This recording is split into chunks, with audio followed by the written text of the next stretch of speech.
ہندوستان میں ابن بطوطہ لکھتے ہیں کہ یہاں دریا کنارے ایک وقت ایسا بھی آیا کہ ہندو متاثر ہوئے تو کچھ مسلمان بھی متاثر ہو گئے. کہنے لگے دریا کے کنارے سال کی جو آخری تاریخ ہوتی ہے نا، آخری تاریخ سمجھ لیں 29 ذی الحج، سال کے آخر پہ نا شیطان آتا ہے، ایک بت خانہ ہے اس میں شیطان آتا ہے اور شیطان آ کے اس بت خانے پہ قبضہ کرتا ہے. تو اگر وہاں ایک کواری لڑکی نہ بٹھائی جائے تو وہ سارے ملک پہ قبضہ کر لے گا اور سب کو مار ڈالے گا. لہذا ایک لڑکی کی بلی چڑھائی جائے گی، اس کو بٹھایا جائے گا بت خانے میں رات کو. وہ کواری لڑکی ساری رات وہاں بیٹھے گی، صبح جب لینے جاتے تو لڑکی مری ہوتی. شیطان آیا ہے تو اس کو نہ یہ دینی ہے تو تب اس نے جان چھوڑ. یہ رسم تھی. میں اکثر کہتا ہوں ہمارے تو جو دروازے پہ بھیک لینے آتا ہے وہ بھی قسمت کا حال بتاتا ہے. جس کی اپنی قسمت خراب ہے کہ مانگتا پھر اپنی قسمت کا یہ حال ہے کہ در در کا بھکاری ہے، قسمت کی حال بتاتا ہے. اور کئی دفعہ سونا بھی ڈبل کر دیتے ہیں. وہ پتہ تب چلتا ہے جب سنگل بھی غائب ہو جاتا ہے. خدا کا خوف کریں، یہ قسمت کا حال بتائے گا جو روٹیاں مانگتا ہے.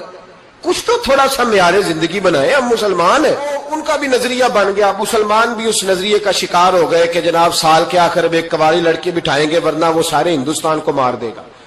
ایک حافظ ابو البرکات رحمت اللہ علیہ نام کے بزرگ ہوتے تھے اور سلسلہ عالیہ چشتیہ کے شیخ بھی تھے. لیکن اللہ کی قدرت یہ تھی کہ ان کے چہرے پر داڑھی اور مونچھیں نہیں آئی. کچھ لوگوں کے نہیں نہ آتے بال، کیا کہتے ہیں ان کو، کھودے. وہ ہمارا ایک لفظ ہے، بولتے ہیں پنجابی میں. ان کے چہرے پہ داڑھی نہیں تھی. وہ بھی کبھی کبھی اس رستے گزرا کرتے تھے تو قریب ہی ایک بوڑھی اماں کا مکان تھا. تو اماں بڑی مہمان نواز تھی. اس نے دروازے پہ، اگر بیوہ عورت تھی، ایک کی اس کی بیٹی تھی، دروازے پر اس نے مہمان خانہ بنایا ہوا تھا. آنے جانے والے کو کھانا کھلاتی، چائے پہ شوق تھا اس کا. وہ حافظ صاحب دن کے وقت وہاں آئے. اماں بڑا رو رہی تھی، کھانا بھی نہ ملا، چائے بھی نہ ملی. تو کہنے لگے میں تو اس رستے اس لیے آیا تھا کہ یہاں ٹھہروں گا، مہمان نوازی یہاں اچھی ہوتی ہے. ہوٹل تو ہوتے نہیں تو مہمانوں کو مہمان خانوں میں ٹھہرنا پڑتا تھا. تو اماں کدھر ہے؟ تو کہا اماں بڑی پریشان ہے. حافظ جی نے کوشش کی، نیک آدمی تھے، کہ اماں سے ملاقات ہو جائے. حافظ جی کا کمال یہ تھا کہ حافظ اتنے پکے تھے کہ ایک جگہ بیٹھ کر قرآن پاک شروع کرتے تھے اور وہی سارا ختم بھی کر دیا کرتے. اتنی پکی منزل کے حافظ تھے. تو حافظ ابو البرکات صاحب وہاں بیٹھے. وہ اماں، کوئی بزرگ تھے حافظ صاحب، وہ اماں سے کسی طریقے ملاقات کی تو اماں ملتے ہی رونے لگی چیخے مار کے. اماں کیا ہوا؟ کہنے لگی حافظ جی ایک کی بیٹی ہے، خاوند فوت ہو گیا تو میں نے نکاح نہیں کیا، ایک بیٹی کے نام ساری زندگی کر دی. یہاں نا اب بت خانے میں میری بیٹی کو بٹھایا جائے گا. مسلمانوں کے بھی، کچھ مسلمانوں کے بھی ہمارے گاؤں کے نظریات کمزور ہو گئے.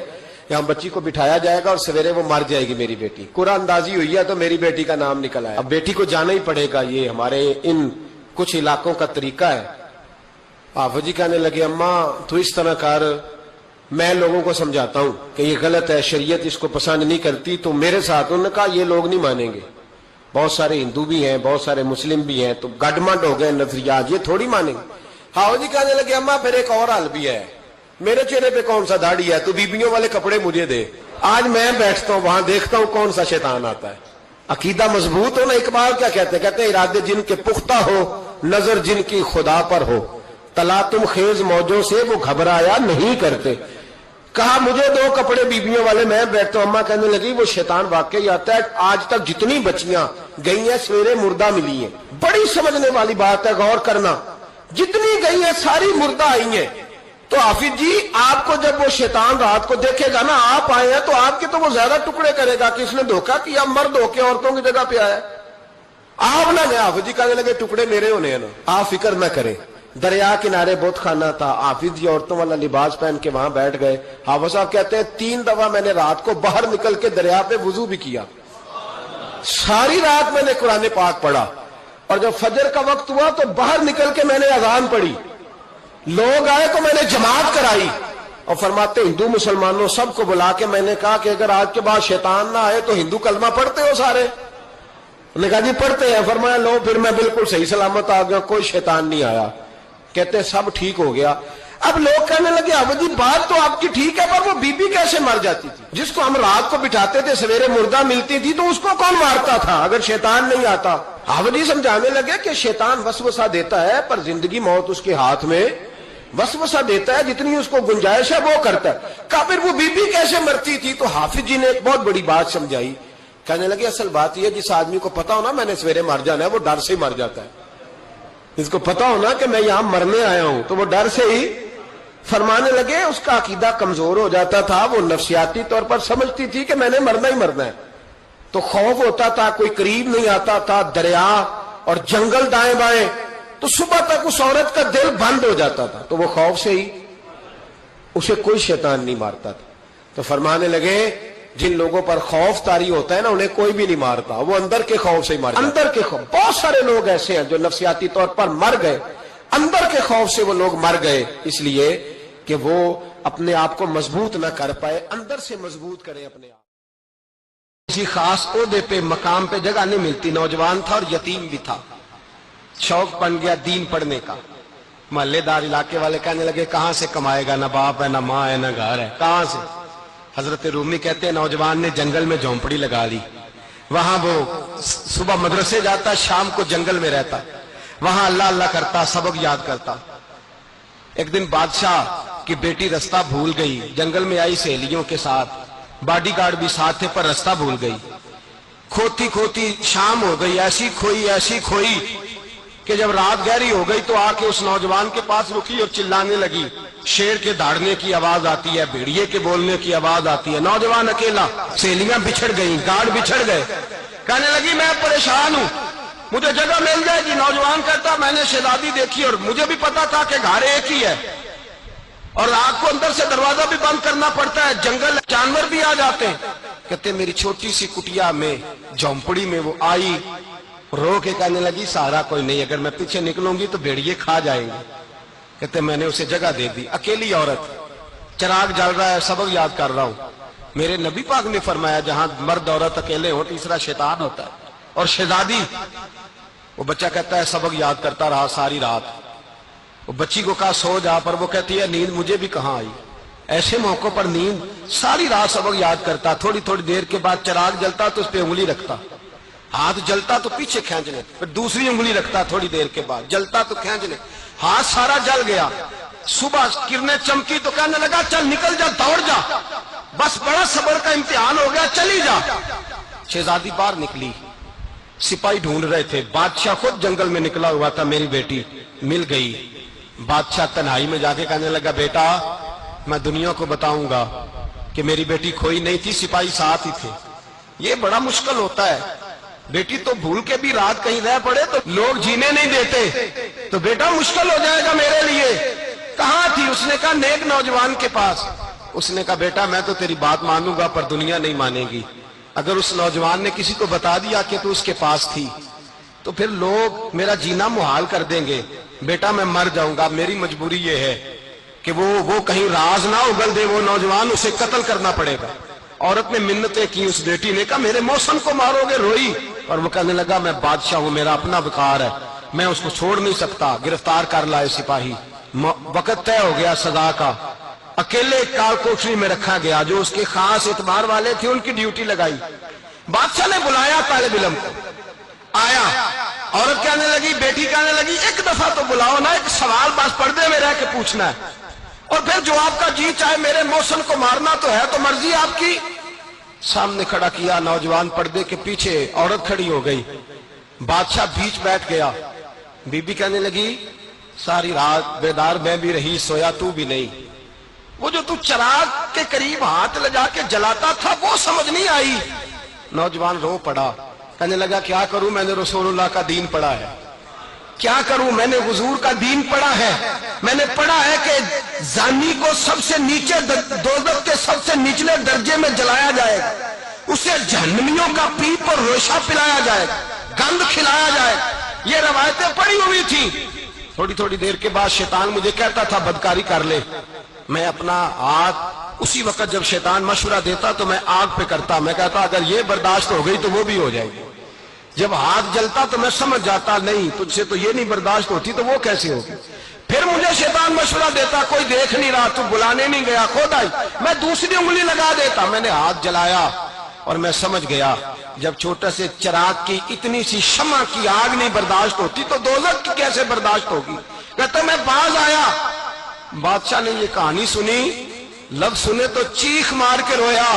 کہنے لگا طالب علم تو میرے نبی کا سچا غلام ہے، اور میرے رسول کے جو سچے غلام ہوتے ہیں انہیں پھانسیاں نہیں دی جاتی، انہیں تخت پہ بٹھایا جاتا ہے۔ اب تجھے سزا نہیں ہوگی، بلکہ میں اپنی بیٹی کا نکاح تیرے ساتھ کروں گا، اور میرے بعد اس سلطنت کا بادشاہ بھی تو ہی بنے گا۔ اب وہ نوجوان وہاں نعرے لگا رہا ہے، کہتا ہے لوگوں تم مجھے کہتے تھے دین سے کیا ملتا ہے؟ دین سے تو اللہ تخت و تاج بھی عطا فرما دیتا ہے۔ اگر نوجوان شرم و حیا والے بن کے رہے، اللہ ساری عزتیں دے دے گا۔ دیکھیں نا، اللہ کے فضل سے عزت ملتی ہے، اور جب کوئی عزت داروں جیسا کام ہی نہ کرے۔ ایک بات اور عرض کرنی ہے، پر وقت تھوڑا رہ گیا۔ جوانوں، جس سینے میں دل ہوتا ہے وہ دھڑکتا بھی ہے، لیکن تجھے پتہ نہیں کہ یہ کسی ماں کا بیٹا ہے، پتہ نہیں کسی بیوی کا شوہر ہے۔ ایک ہمارے دوست ہیں، بزرگ ہیں، ان کا داماد فوت ہو گیا، نشہ کرتا تھا، تو میں تعزیت کرنے ان کے گھر پہنچا تو کھڑے ہو گئے ہاتھ باندھ کے، کہنے لگے حضرت صاحب باقی ساریاں گلاں چھڑ دیو، صرف نشے تے تقریر کریا کرو۔ وہ جب جیتا تھا تو تب بھی اس کے بچے یتیم ہی تھے، یتیم ہی تھے۔ میری بیٹی جب میرے گھر آتی تھی اور میں اپنے پوتوں کے اترے کپڑے اسے پہننے کو دیتا تھا تو میرا کلیجہ پھٹتا تھا، اور میری بیٹی اس کی زندگی میں بھی بیوہ کی زندگی گزار رہی تھی۔ وہ میری بہوؤں کے اترے ہوئے کپڑے پہنتی تھی، کوئی دعا کرو، کوئی جلسے کرو، یہ لت ختم ہو جائے۔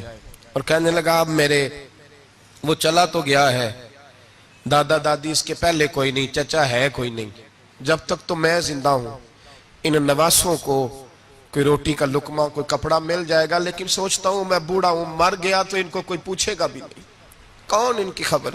اتنا ظلم اس قوم سے، اتنی زیادتی، اور آرام سے لکھ کر لوگ گزر گئے کہ یہ 70 لاکھ ہے، ان کا درد تو سمجھو، تکلیف تو سمجھو۔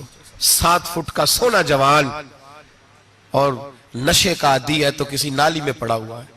اور میں نے کہا اس قوم کے ساتھ اس سے بڑا بھیانک مذاق کیا ہوگا؟ کوئی دانشور تھا بڑا ظالم، اس ظالم سے کوئی مشورہ لینے آیا، اس نے آ کے کہا تو بڑا ظالم ہے، بڑے کڑوے مشورے دیتا ہے، میرا ایک دشمن ہے، میں اس سے بدلہ لینا چاہتا ہوں، میرا دل کرتا ہے اس کا بچہ قتل کر دوں تاکہ وہ تڑپے۔ تو ظالم نے کہا اسے قتل نہ کر، وہ تو اس کا باپ 2-4 مہینے رو کے چپ کر جائے گا، پھر میں سخت سزا دینا چاہتا ہوں، مشورہ دے۔ تو اس نے کہا اس کے بچے کو نشے پہ لگا دے، جس کا بچہ نشہ کرے گا وہ باپ روز مرے گا، روز جیے گا، وہ ماں روز مرے جیے گی، نشے پہ لگا دے۔ اس قوم کے ساتھ سب سے بڑا ظلم یہ ہوا کہ ملت کا جوان نشے پہ لگ گیا، ڈرگز پہ لگ گیا، اتنے تباہ حالات ہوئے کہ جوان چڑھتی جوانیاں، اماں نے کتاب دے کے بھیجا تھا، اور کالج سے واپس آئے تو نشے کے ٹیکے ہاتھوں میں پکڑے ہوئے، ٹیکے۔ اور آپ کے اس ملک کے اسلام آباد میں ایک دن میڈیا نے وہ خبر بھی وائرل کی اور وہ چیز بھی دکھائی لوگوں کو، 3 مہینے کا بچہ لے کے نشئی سڑک پہ آ گیا، اس نے کہا میرا نشہ ختم ہو گیا، میرا بچہ خرید لو، 2 پڑیاں دے دو۔ تو وہاں بیبیاں جو سن رہی تھیں وہ بھی چیخے مار کے رو رہی تھیں۔ یہ ظلم کیا اس قوم کے ساتھ، اور کرپشن کی لعنت نے اجازت دی سپلائی کرنے والوں کو کہ گلی گلی بیچے، گلی گلی۔ انہوں نے کچھ تھوڑا ظلم نہیں کیا ان حکمرانوں نے، اور ہماری اپوزیشن اس کو نہ صرف اتنا پتا ہے کہ یہ جائیں اور ہم آئیں، اس سے زیادہ کوئی غرض نہیں۔ بھائی کرپشن کے خلاف نکلے ہو تم، نشے کے خلاف کس دن نکلو گے؟ جوئے کے خلاف کس دن؟ قوم تو مر رہی ہے نشے سے، اس کے خلاف میدان میں کب آؤ گے؟ صرف اتنا ہے کہ یہ جائیں اور ہماری باری آئے، اس سے زیادہ کچھ نہیں۔ جتنے مجرم وہ ہیں اتنے ہی تم بنتے جا رہے ہو، اس لیے کہ اصل بات پر نہ وہ آتے ہیں اور نہ اصل بات پر یہ آتے۔ بھائیو، میرے نبی پاک صلی اللہ تعالی علیہ وسلم، اور ایک اور تماشا ہے، یہ میرے پہ اللہ کا یہ احسان رہا، اس لیے نہیں کہ میں پرہیزگار آدمی ہوں، نیک ہوں، اس لیے نہیں، ویسے ہی اللہ بعض اوقات اسباب بناتا ہے، سبب بناتا ہے۔ مجھے نہ شراب کے رنگ کا پتہ ہے، نہ اس کی خوشبو کا پتہ ہے، نہ میں نے کبھی زندگی میں دیکھی ہے، یہ کرم ہے میرے حضرت صاحب کا، میں نے نہیں دیکھی، مجھے نہیں پتا کیسی ہوتی ہے، کچھ باتیں میں نے سنی ہیں۔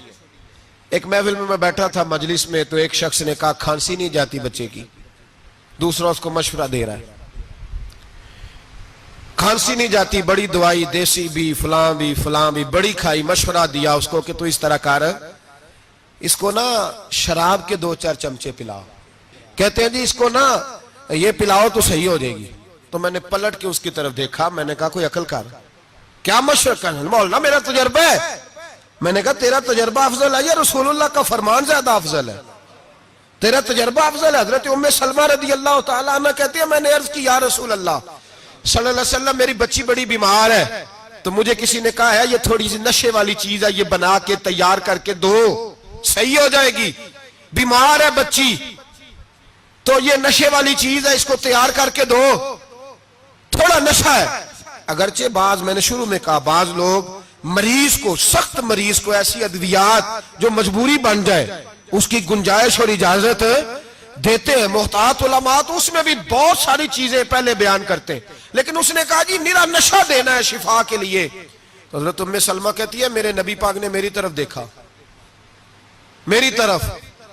تو میں نے کہا یا رسول اللہ آپ کیا فرمانا چاہ رہے ہیں؟ تو نبی پاک نے فرمایا ام سلمہ کبھی ناپاک چیز میں بھی شفا ہوئی ہے، کبھی ناپاک چیز میں بھی، کبھی شراب اور خمر میں بھی شفا ہو سکتی ہے.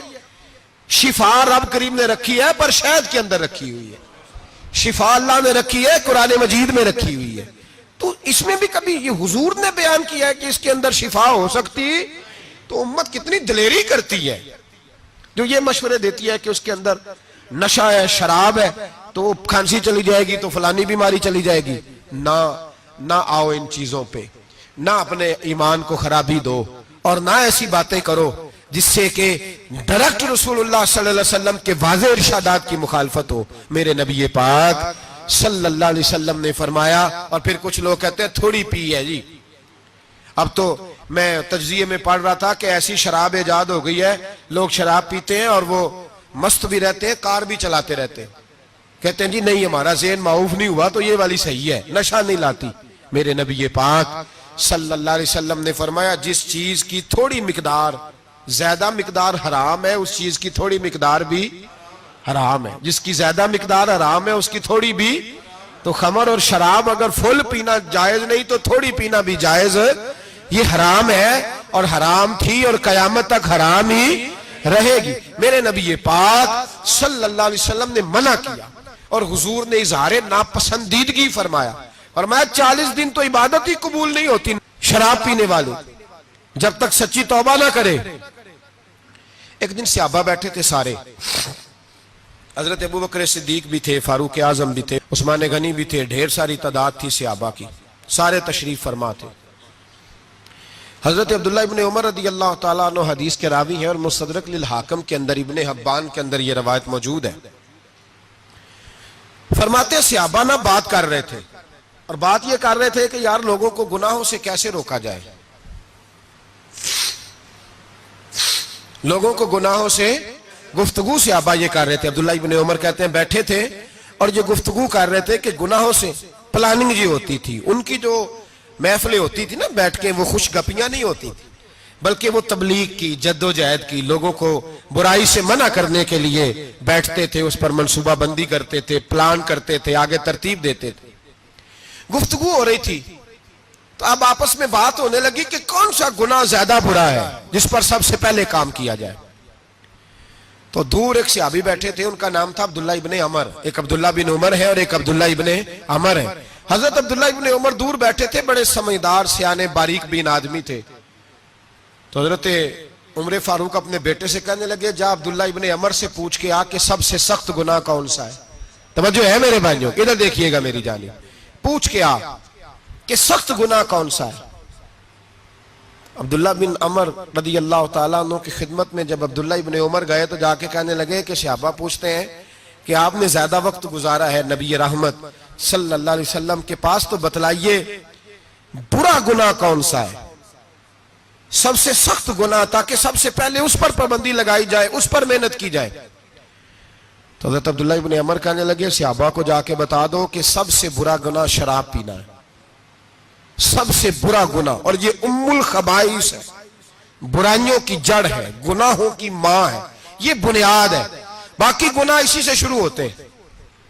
کہتے ہیں میں نے آ کے بتایا تو حضرت ابو بکر صدیق رضی اللہ تعالیٰ عنہ اور سیدنا فاروق اعظم کہنے لگے خود جاتے ہیں، ان کے پاس خود جاتے ہیں، چونکہ ہم نے بات سننی ہے ہم خود جاتے ہیں اور ان سے جا کر کے سوال کرتے ہیں کہ اگر آپ کو اس تفصیل کا پتہ ہے نا تو اس کے پیچھے بھی کوئی تفصیل ہوگی جو میرے نبی پاک نے بیان کی ہوگی صلی اللہ تعالی علیہ وسلم، اس تفصیل کا بھی آپ کو پتہ ہوگا جو نبی پاک نے بیان کی ہوگی، اس بات کے پیچھے جو بیک گراؤنڈ ہے، جو پس منظر ہے۔ فرماتے ہیں کہ ہم اٹھے، عبداللہ ابن عمر کے پاس گئے، ان سے جا کے پوچھا کہ جناب آپ نے یہ تو فرمایا ہے شراب ام الخبائث ہے، تو اس کے پیچھے پس منظر کیا ہے؟ تو عبداللہ ابن عمر کہنے لگے یہ میں نے اپنے پاس سے نہیں کہا، یہ میں نے نبی پاک سے سنا ہوا ہے۔ حضور سید عالم صلی اللہ علیہ وسلم بیٹھے تھے تو حضور نے فرمایا شراب یہ نشہ یہ برائیوں کی ماں ہے، اور پھر حضور نے ایک مثال بیان فرمائی۔ نبی رحمت علیہ السلام نے فرمایا بنی اسرائیل کا ایک واقعہ ہے، ایک خوبصورت جوان تھا تو ایک عورت کا دل آ گیا اس پر۔ یہ یاد رکھ لیں، ہم لڑکوں کو منع کرتے رہتے ہیں لیکن ہمیں گھر کی بچیوں پر بھی توجہ دینی ہوگی، ہمیں ان کے فون پر بھی نگرانی کرنی ہوگی، ہمیں وہاں بھی غور کرنا ہوگا، اس لیے کہ اگر کوئی بچی گنجائش نہ دے تو میرا خیال ہے کہ لڑکا جرت کرنے کی طاقت نہیں رکھتا، تو وہاں بھی ان کی اماں سے کہے کہ پابندی لگائے، بچی کسی کا موبائل لے کر کے کہیں اس کو استعمال تو نہیں کر رہی، اس پودے پر بھی توجہ دے، درخت بننے سے پہلے اس کی بھی نگرانی کریں، یہ بھی بڑا ضروری کام ہے۔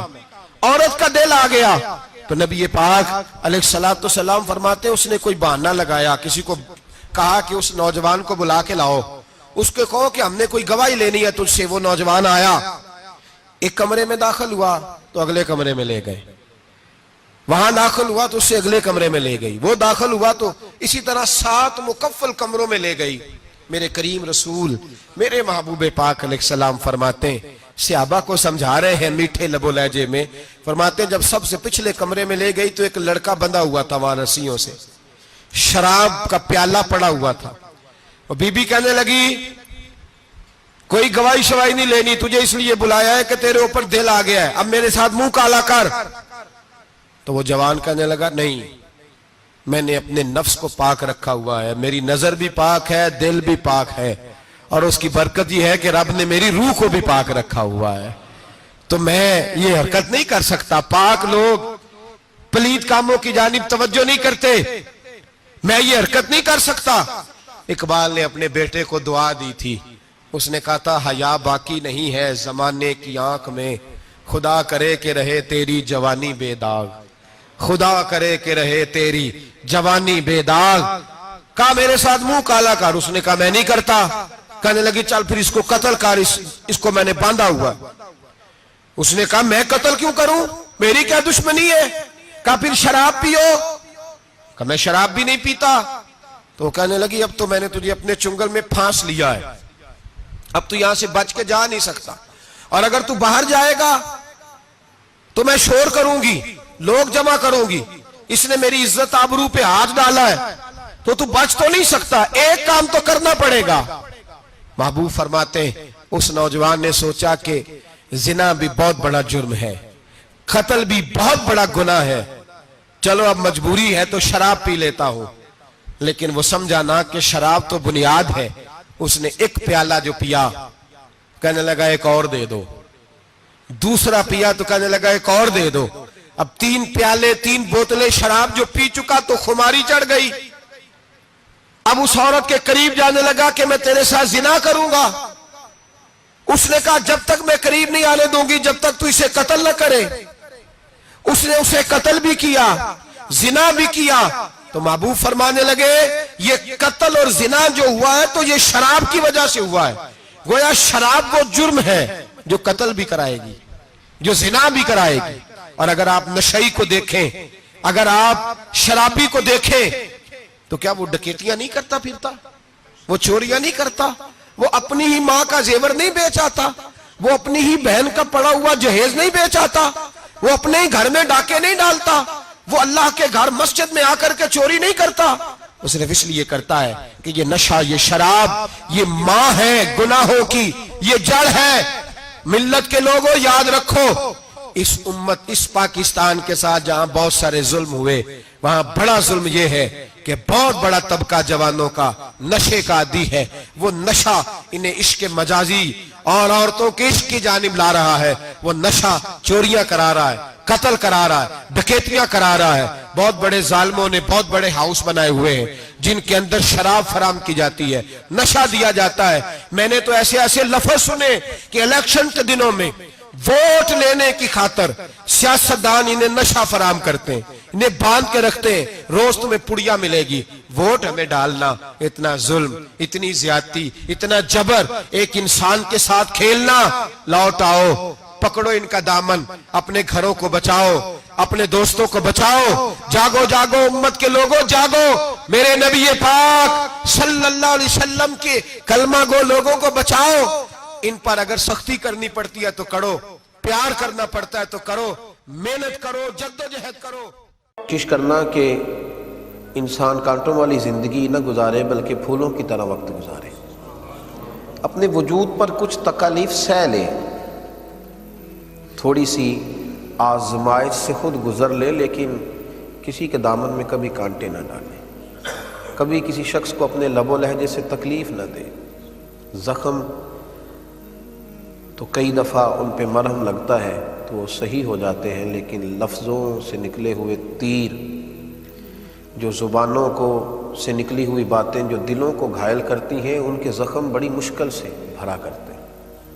کبھی ظلم نہ کریں، کبھی زیادتی نہ کریں، بالخصوص وہ لوگ جن کو اللہ نے کوئی عہدہ دیا ہے، کوئی منصب دیا ہے. کسی جگہ پہ اللہ تبارک و تعالیٰ نے انہیں کوئی اقتدار اور کچھ اختیار دیا ہے، وہ ہمیشہ اس بات کا خیال رکھیں اپنے ماتحتوں پر، کمزوروں پر، اپنے سے چھوٹوں پر، زیر دستوں پر کبھی ظلم نہ کریں. قرآن پاک فرقان حمید نے ارشاد فرمایا، سورہ ابراہیم کے اندر فرمایا، وَلَا تَحْسَبَنَّ اللَّهَ غَافِلًا عَمَّا يَعْمَلُ الظَّالِمُونَ.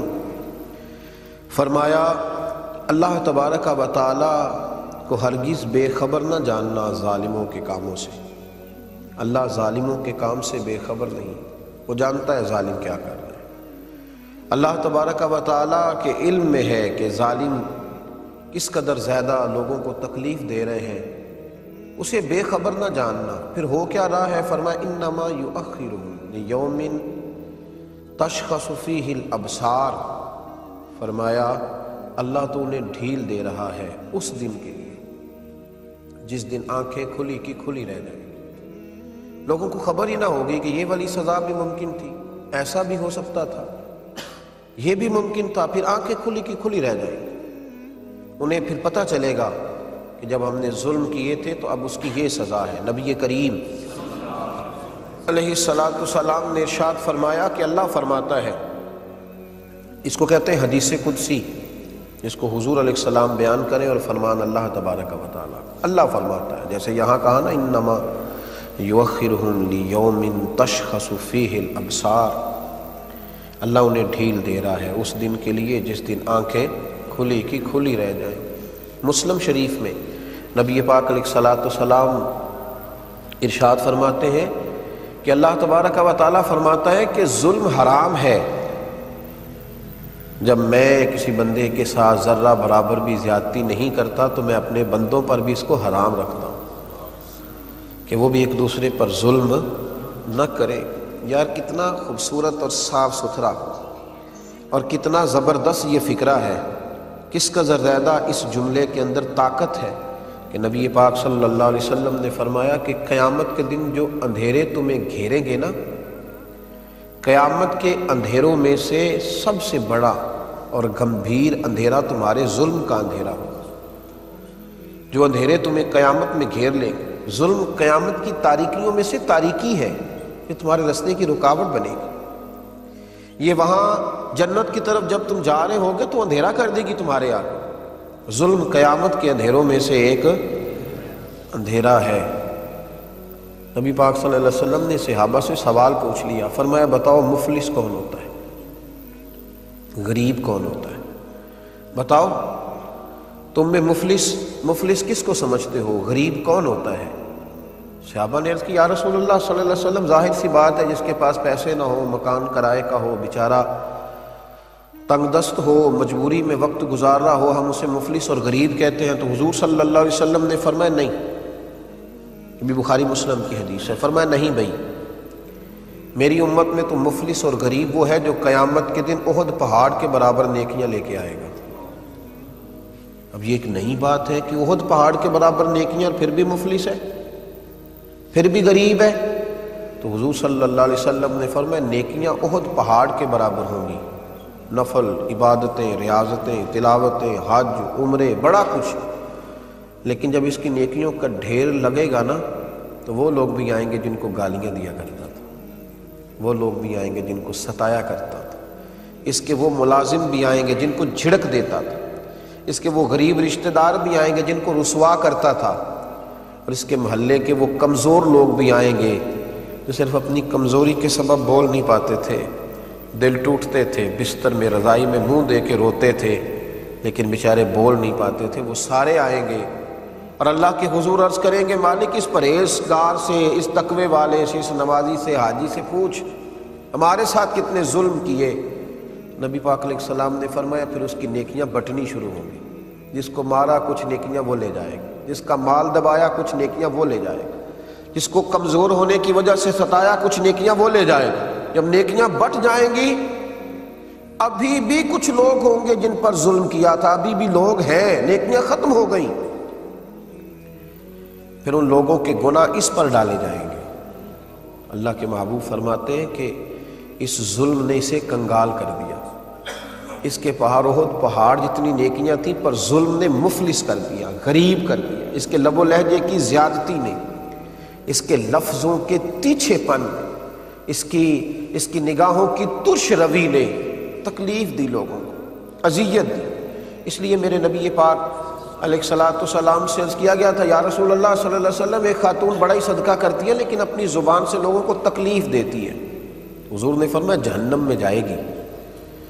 عرض کی یا رسول اللہ صلی اللہ علیہ وسلم، ایک عورت پنیر کے خشک ٹکڑے صدقہ کرتی ہے لیکن ہے میٹھی، بیٹا کہہ کے بلاتی ہے، وہ بوڑھی اماں بیٹا کہہ کے بلاتی ہے، وہ کسی سے شفقت کرتی ہے، اس کا انداز بڑا نرم ہے، اگرچہ غریب ہے، پنیر کے خشک ٹکڑے صدقہ کرتی۔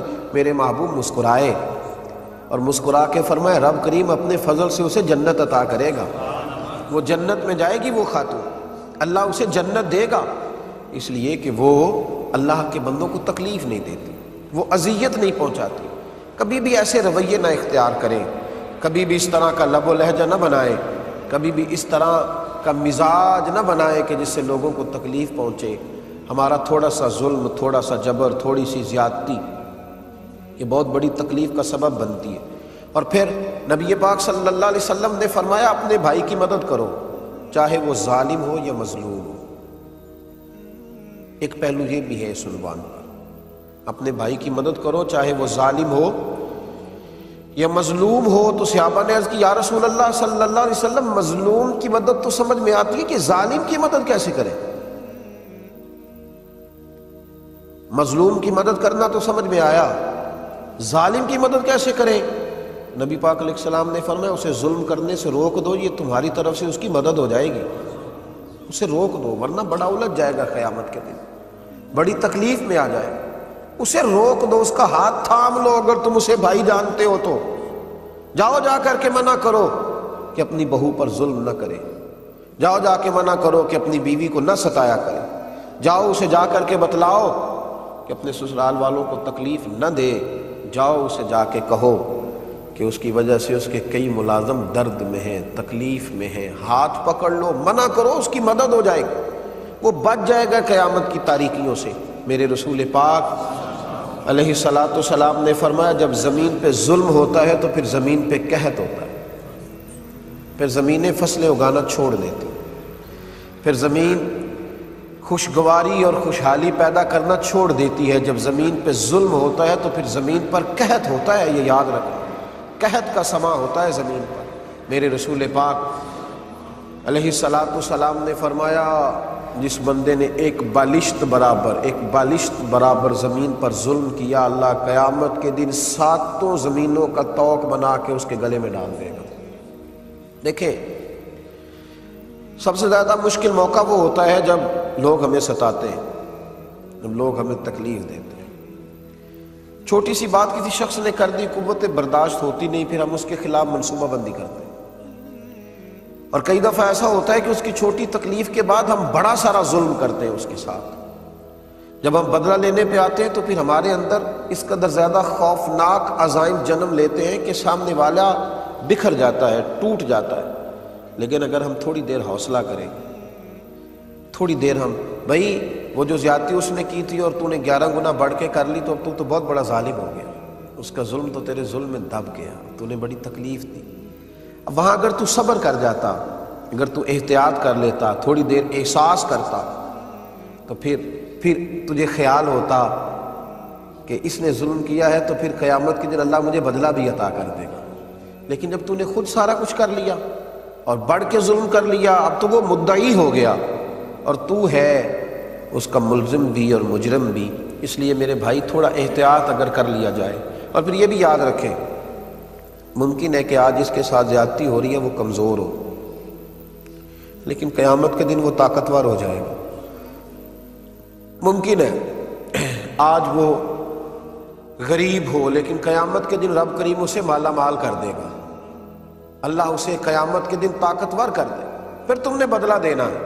میرے نبی کریم صلی اللہ تعالیٰ علیہ وآلہ وسلم نے ارشاد فرمایا کہ اگر میرے مومن نے کسی ذمی کافر پر بھی ظلم کیا، جو مسلمانوں کی حکومت میں مسلمانوں کو ٹیکس دے کر جزیہ دے کے رہتا تھا کافر، حکومت چونکہ مسلمانوں کی تھی اور مسلمانوں نے اس ذمی کافر پر ظلم کیا، نبی پاک صلی اللہ علیہ وسلم فرماتے ہیں میں قیامت کے دن اس ذمی کے ساتھ کھڑا ہو کے اللہ کی بارگاہ میں اپنے امتی پر مقدمہ کروں گا، میں مقدمہ کروں گا اس مسلمان پر، اس ذمی کے ساتھ کھڑا ہو کے، کیوں اس نے زیادتی کی؟ ظلم کی تو تمہیں کافر ذمی کے ساتھ بھی اجازت نہیں، بجائے اس کے کہ اپنوں کے ساتھ ظلم کرو۔ شاہ کسریٰ نے نا اپنے بیٹے کو عالم بنانے کے لیے ایک استاد کا بندوبست کیا۔ ایک درویش بزرگ تھے تو شاہ کسریٰ کے بیٹے کو نا وہ پڑھایا کرتے تھے۔ اس دور کے جو اخلاقیات تھے، جس طرح کی بھی تعلیم تھی، وہ پڑھاتے رہے، استاد صاحب پڑھاتے رہے، زمانہ استاد اللہ تبارک و تعالیٰ سے ڈرنے والے تھے، پڑھاتے رہے، زمانہ بیت گیا۔ جب وہ طالب علم فارغ ہونے کے قریب ہو گیا، علم اس کا مکمل ہو گیا، تو ساری چیزیں کتابوں سے نہیں آتی، کچھ استادوں کا سینے کا فیض بھی۔ ایسا بادشاہ حسین ہے میرا حسین ہے، ایسا بادشاہ حسین ہے، یہ بات کس قدر حسین جو کہہ گئے معین الدین، دین کی پناہ حسین ہے میرا حسین ہے، ایسا بادشاہ حسین ہے۔ دعاؤں میں نواؤں میں جو واسطہ اسے بنائے گا، بہشت کی جو راہ کا ہے راستہ اسے بنائے گا، نہ راستے میں موڑ ہے، نہ راستے میں موڑ ہے، نہ واسطے میں موڑ ہے، ایسی سیدھی راہ حسین ہے میرا حسین ہے، ایسا بادشاہ حسین ہے۔ سنو سنو یہ دین تو حسین کا ہی میدان ہے، جہاں جہاں یہ دین ہے وہاں حسین حکمران ہے، جہاں جہاں یہ دین ہے، وہاں حسین حکمران ہے۔ پاک سرزمین کا، اس کے ہر مکین کا، اب تو سربراہ حسین ہے، میرا حسین ہے، ایسا بادشاہ حسین ہے، میرا حسین ہے، ایسا بادشاہ حسین ہے۔ کرے کوئی جو ہم سری، کسی کی کیا مجال ہے، بد عمل ہے، بد نسب، اسی پہ بے شمار ہے، بد عمل ہے، بد نسب، اسی پہ بے شمار ہے۔ ارے او دشمن ازل، ارے او دشمن ازل، تمہر ذرا قبر میں چل، پتا چلے گا کیا حسین ہے، میرا حسین ہے، ایسا بادشاہ حسین ہے، ایسا بادشاہ حسین ہے، دین کی پناہ حسین ہے، میرا حسین ہے، ایسا بادشاہ حسین ہے۔ یہ بات کس قدر حسین جو کہہ گئے معین الدین، دین کی پناہ حسین ہے، میرا حسین ہے، ایسا بادشاہ حسین ہے، میرا حسین ہے، ایسا بادشاہ حسین ہے۔